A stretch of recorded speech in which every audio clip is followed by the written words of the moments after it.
Alright, got a quick update video.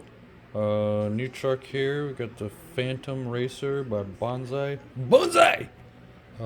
It's a pretty good truck for the money. I was able to get one for about 73 bucks on Amazon. So from what I've been seeing, the main complaint about these was the price point, what you get for the price point. So scored a deal on that. The stock stuff is pretty good for parking lot bashing, but I found it's a little low on the top end speed. So, of course, I wanted to step it up, and I actually just wanted to put lights on it, but that was the snowball that triggered everything else because to put the lights, you need a different receiver. So, the servo that comes with is a 5-wire servo.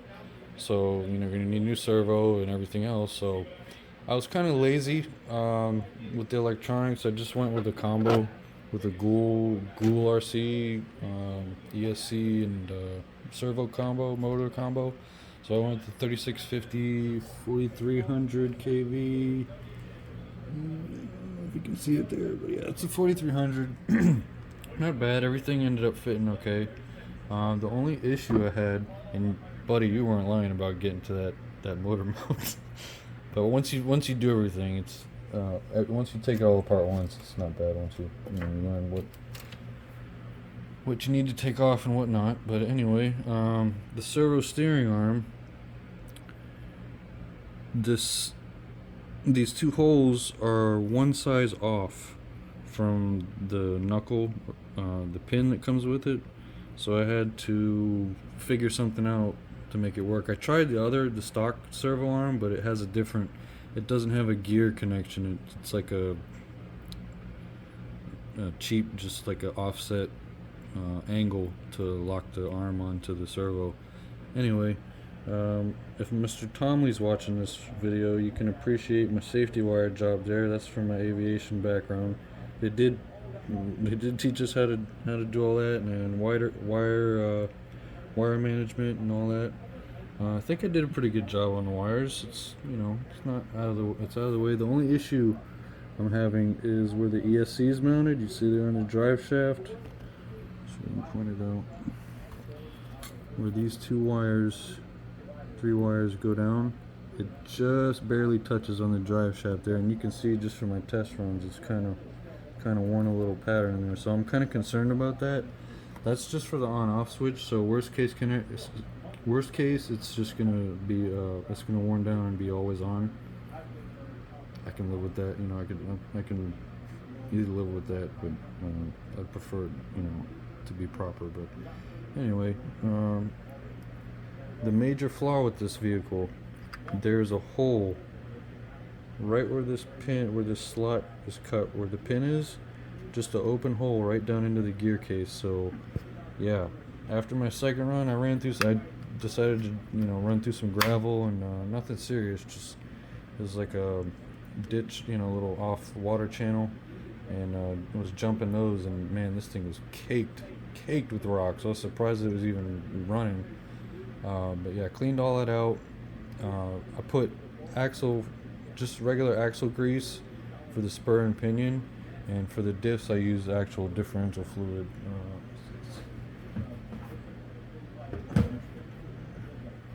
This stuff here, 10K, works pretty good. The diffs have a decent amount of resistance. They're not too tight and they're not too loose. So that seems to be the happy middle ground. The wire I used, I have some utility wire, but it was a little too thick gauge, so I used some old vape wire. And yeah, it's strong. It's got good tensile strength, so it should hold up. And still have to fit one of these to the body. I got my flag antenna came in today, so that's cool. Don't think I'm going to use those for speed runs because that might cut down the mile an hour a little bit. But those with the lights, I still have to fit the lights also. I got a little cheap Amazon kit that just it's four simple lights. You just drill the holes and fit them, and it plugs right into your receiver. So went with the Dumbo 4-channel.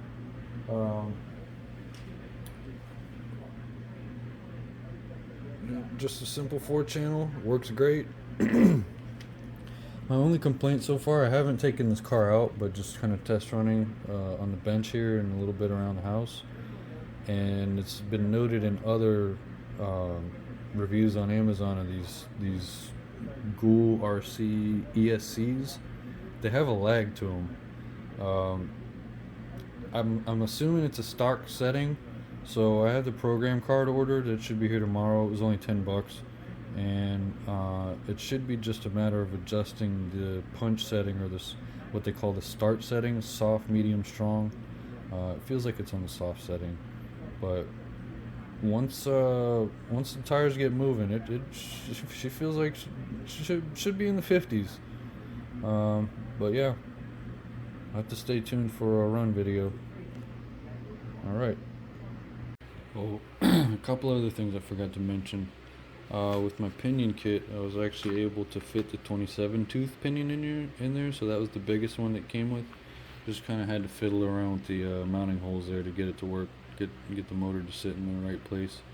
And the shocks that were recommended for the WLtoys 959, I believe it is, they fit pretty good, but for my liking I had to cut the front springs down, which actually it changed the stance a little bit, so it sits lower. It's not level, it sits lower in the front now, so that's more for the speed runs, because when it pulls up you don't want it to avoid the parachuting.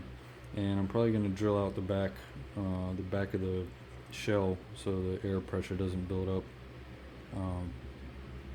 But yeah, they don't have very much travel, but I mean, for a drift car, speed run car, you don't need a whole bunch of travel. But yeah, with the oil, they has a nice bounce to it now. So yeah, thanks for that suggestion, Mr. Miniature Construction Company. And got her elevated here. I'm just gonna show the wheel speed. And one other thing, we are running 2S, the stock battery. It's kind of weird. The paperwork says 2S, but I guess that's just what they tested it on. It clearly says on the ESC that it's 3S capable, so we're working with 60 amp. It should hold up okay with 3S, so we'll have to test that out in the future. But let's see here, wheel speed.